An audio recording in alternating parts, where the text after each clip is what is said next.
मेरा नाम स्वाति है। मेरी शादी को लगभग 3 साल हो चुके हैं और मेरा एक प्यारा सा बेटा भी है जिसकी उम्र 1 साल है।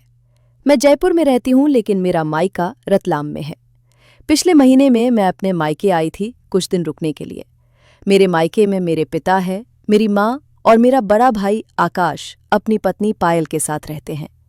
मेरे पिताजी, जिन्हें हम सब प्यार से ताऊ जी कहते हैं, वो काफ़ी मजबूत और हंसमुख इंसान हैं। उनकी उम्र करीब 48 साल है। मेरा भाई आकाश अक्सर महीने में 2 हफ्ते काम के सिलसिले में बाहर रहता है। पायल और मेरी उम्र लगभग एक जैसी है। हम दोनों ही 21 साल की हैं। हमारे घर में 3 कमरे हैं। एक में पायल और आकाश, दूसरे में मेरी माँ, तीसरे में ताऊ जी सोते हैं। माँ अक्सर बीमार रहती हैं और उन्हें ज्यादा होश नहीं रहता कि घर में कौन है या क्या हो रहा है। मुझे आए हुए अभी सिर्फ 4 ही दिन हुए थे। मैं अपने बेटे के साथ ताऊ जी के कमरे में सोई हुई थी। मेरे बगल में ही पायल का कमरा था। एक रात करीब 1 बजे मेरा बेटा भूख की वजह से रोने लगा। मैं अपने बेटे को दूध पिला रही थी, तभी अचानक मुझे गैलरी से किसी के चलने की धीमी सी आवाज सुनाई दी। मैंने सोचा, इतनी रात को कौन है जो इधर घूम रहा है। आकाश भी घर पर नहीं है। फिर मैंने पायल के कमरे से दरवाजे पर हल्की सी दस्तक की आवाज सुनी।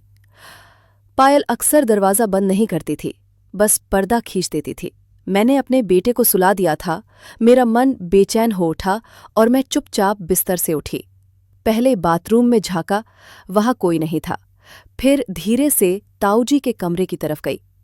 माँ अपने बिस्तर पर गहरी नींद में खर्राटे ले रही थी, पर ताऊ जी वहां नहीं थे।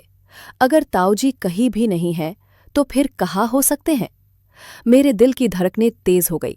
मुझे कुछ अजीब सा महसूस हो रहा था। बिना देर किए मैं तुरंत पायल के कमरे के सामने जा खड़ी हुई।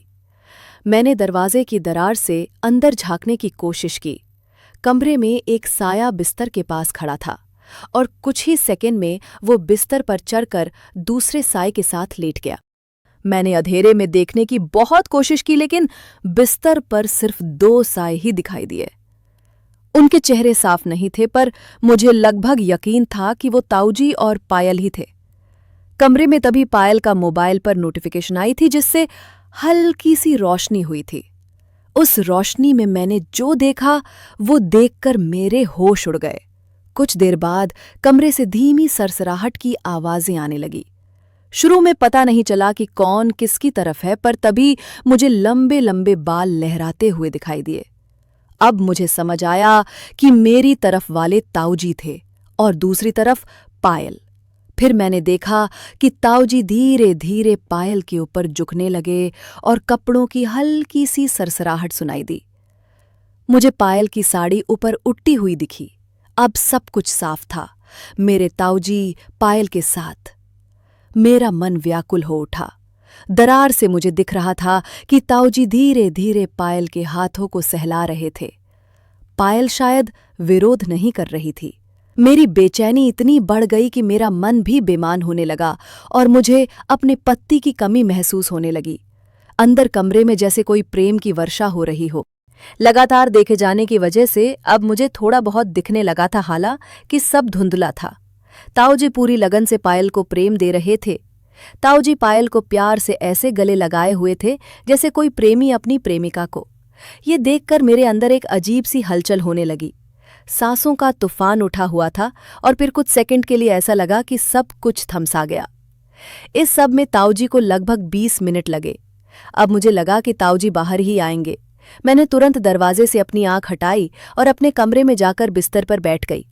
बस 1 मिनट बाद ही पायल के कमरे का दरवाजा खुलने की आवाज आई और मैंने गैलरी में ताऊ जी को जल्दी जल्दी माँ के कमरे में जाते देखा तो मेरा अंदाजा सच था। मैं अभी भी बिस्तर पर लेटी सोच रही थी कि ताऊ जी तो कमाल के हस्ती हैं और गजब ये है कि इस उम्र में भी उनमें इतनी ऊर्जा है। मैं करीब 15 मिनट तक इंतजार करती रही। फिर मैं टॉर्च लेकर पायल के कमरे की तरफ गई तो उनका कमरा खुला था। अंदर से कोई आवाज नहीं आ रही थी। मैंने सावधानी से टॉर्च की रोशनी इधर उधर डाली ताकि पायल जग जाए और पूछ ले, अरे स्वाति, इतनी रात क्या ढूंढ रही हो? फिर मैंने बिस्तर पर नजर डाली। पायल बेफिक्र करवट लेकर सोई हुई थी। ऐसा लग रहा था कि पायल को आज रात खूब प्यार मिला है, तभी वो इतनी ठग कर सोई हुई है। उनके बाल बिखरे थे और गाल पर हल्के से दांतों के निशान बने हुए थे। ये मेरे लिए बहुत ही कौतूहल का विषय था कि मेरा अपना ताऊजी अपनी बहू को इतना प्यार दे रहे हैं और मेरे सिवा किसी को इसकी भनक तक नहीं लगी। मैं भी इस घटना को देखकर मचलने लगी थी। मैंने एक नज़र अपने बेटे पर डाली। वो गहरी नींद में सोया हुआ था। ऐसा प्रेम तो मेरे पति ने भी मुझे कभी नहीं दिया था। मेरा पति रात को कुछ ही मिनटों में निढाल हो जाता था और इधर ताऊजी ने पायल को पूरी तरह से तृप्त कर रखा था। इसके बाद मुझे भी नींद आ गई। सुबह सब घर के काम में ऐसे लगे हुए थे जैसे कुछ हुआ ही ना हो। पायल भी मेरे ताऊजी को आवाज दे रही थी, पापा जी चाय पी लो। ये देखकर मेरा सिर चकरा गया कि अरे कैसी बहू है जो रात भर अपने ससुर से प्यार लेती रही और आज इतने प्यार से उन्हें चाय के लिए बोल रही है।